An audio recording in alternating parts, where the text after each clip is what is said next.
minus c to any value c.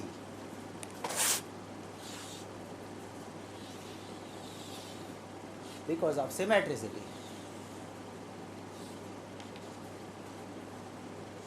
This much. Suppose let me take 1.1 and this is 1.1. So 0 to 1.1 if you take this area,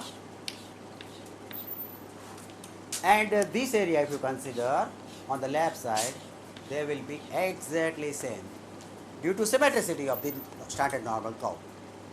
Okay. Next slide please.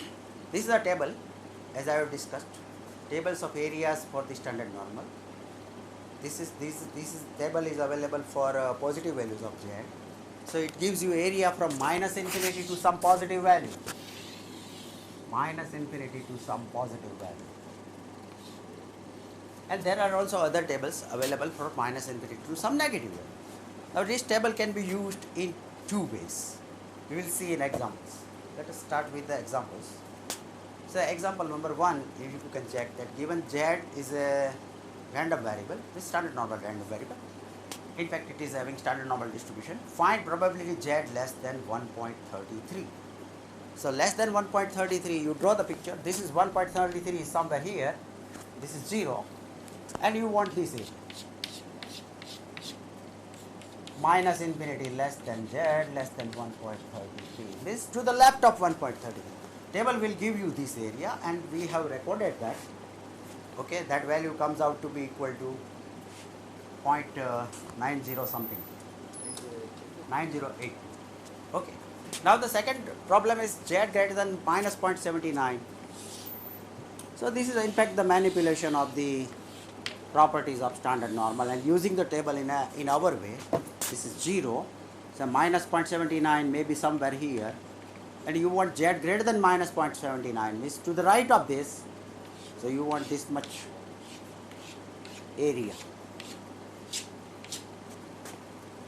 So now tables are available for minus infinity to minus any value or positive any value. Tables are available. How will you find this area? For that, if you want to find z greater than minus 0.79, in fact it is equal to, because we know that minus infinity to infinity, that area, that is already known, minus this area which is available from table, minus 0.79. So in fact we know from the property that total area under the curve is 1 minus this area which is available from your table. For minus value, as I have told you, there is a different place. So 1 minus table area you can get it from table, corresponding to minus 0.79. Okay. The next is also similar examples are there, but this table can be used in a reverse way also. Suppose in this way, I will explain. Suppose this is standard normal curve, and as you know, this is 0, centering. Now these tails do not touch x-axis, they never touch x-axis. This is infinity. Okay, and suppose this area, some value z0 you want to find out, suppose, and you want this probability 0.67. Suppose this is the area. Probability is given and z0 you want to find out. That's a reverse problem. So in fact you know that this is 0.67. Now first decide that from minus infinity to 0, the area is 0.5. Now this probability or this area is more than 0.5, so obviously your z0 must lie to the right of 0. It must be to the right of 0. This is a decisive factor, whether this probability is greater than 0.5 or less than 0.5. If it is greater than 0.5, your variate value must be to the right of 0. Okay? In contrast, suppose you want to find out some other value, say z1 maybe, and suppose the area is 0.36. Now you see that this area is less than, probability is less than 0.5, so your z1 must fall on the left side. It must be negative in that sense. So which page to be used? There are two pages, one for negative values, one for positive values. And for point 67, just you go to the second page of the table. In this table I have brought point 67. If you see corresponding value, you can get of Z0. So it's a reverse procedure actually. Point 67 we have to locate inside the table, inside the body of the table. We will find out point 67, and correspondingly we will go out and trace the value of Z, and that is, you know, it is 0.44. So Z0 is 0.44. So this is the reverse use. This table can be used in either of the two ways. One, if Z is given, some varied value is given, and some area with probability you want to find out, that also is possible. And the reverse way, corresponding to area, we can find the varied value also. Now let us go to example number 3. Example number 2 is also a similar type that we have mentioned. Now example 3. In example 3, it's an application related to life of certain product, transistor. Transistors are in electronic equipments. So a company produces transistors. Suppose the mean lifespan is 100 hours, with standard deviation 20 hours. So mu and sigma both are known from the past experience. The manager does know something about mu and sigma from his experience. So it says that it is 100 hours and this is suppose 20 hours. Sigma he does know. Okay. Now if you know both the parameters, you can answer any sort of question related to normal distribution. So what is the first question? Next slide. So first question is, if you buy a new transistor from the market of this company, what is the probability that your newly bought transistor will last more than 75.6 hours? So in fact, your question is, I will explain. First question I will explain. X is normal. You know mu is equal to 100. Average life. And standard deviation, as you know, is 20 hours. It is standard deviation. Standard deviation has got the same unit as X. Mu has also got the same unit as X. But sigma square unit, if you want to find sigma square, it is 20 square. And it is 400 hours square. Please bear in mind. Sigma square unit is hour square. Okay, these two parameters are totally known. Therefore, let us go to Z, usual procedure, because we have to go to standard normal to make use of table. So x minus mu upon sigma, this is the transformation. So x minus 100 upon 20, which will take us to a standard normal distribution, which is totally known. Tables are available. Okay, Z. So this is, as you know, standard normal curve. Standard normal curve. Now, using the standard normal curve, we can find out any sort of probability. What is the first probability? X is greater than, first probability, this first question is this, X is greater than 75.6 something hours. So, if you see on the slide, it is converted to Z. Say X minus 100 upon 20 greater than 75.6 minus 100 upon 20. So this will be, therefore this will be equal to Z greater than something. That value has been tabulated on the slide.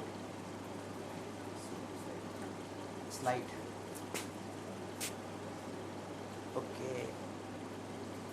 It is, I think, in example 3. Yes, it is some value minus. It is what? Minus 1.22.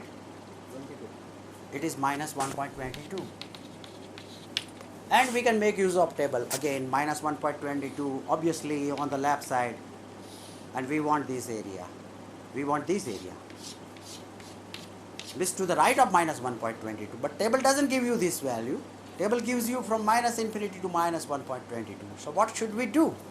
Actually, we should subtract what is the table, whatever is the table area, minus infinity to minus 1.22. That area should be traced from the table, and that should be subtracted from 1 to get the desired probability. So that probability comes out to be equal to 0.89. So there is a, in fact, if I buy a new transistor from the market, there is a 89% chance that it will last more than 75.6 hours. Last more than 75.6 hours. Okay. Now there are some other questions also of similar type. We can see on the slide.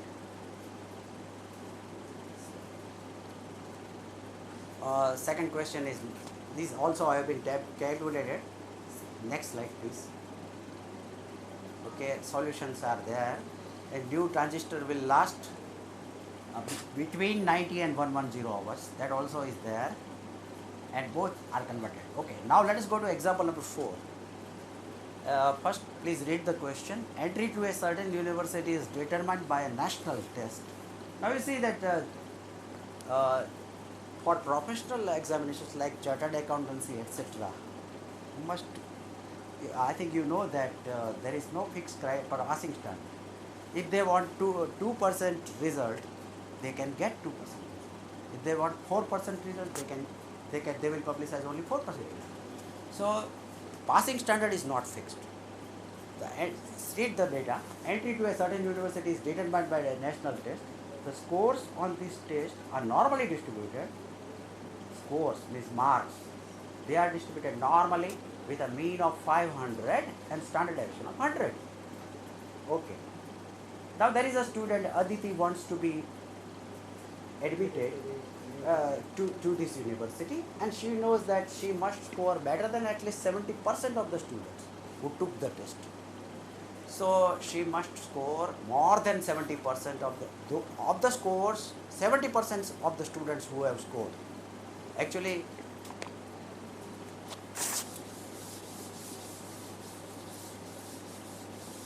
X means score on this test, and it follows, we know that it follows normal distribution with these two parameters. Okay, so it is known.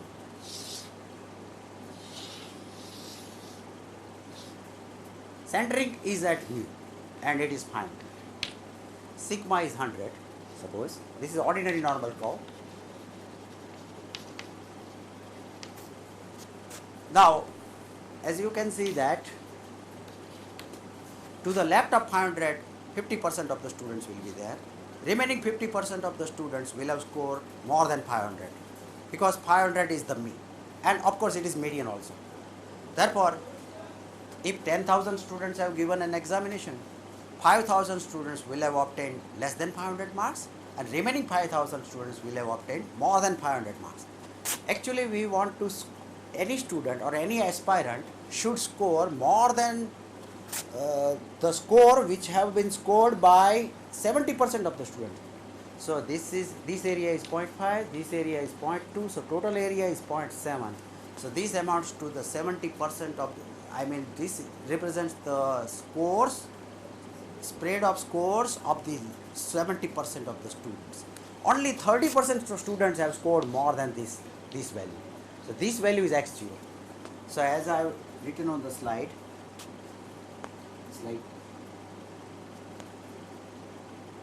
Okay, next. Okay, x0 is somewhere that point. Corresponding to x0, we can find out z0 also.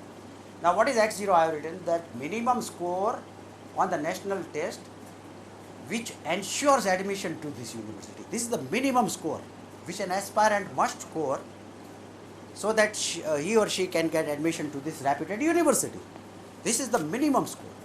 Now, Aditi must score better than x0 to get admission. We want to find x0, which is the minimum score which will ensure the admission to this university.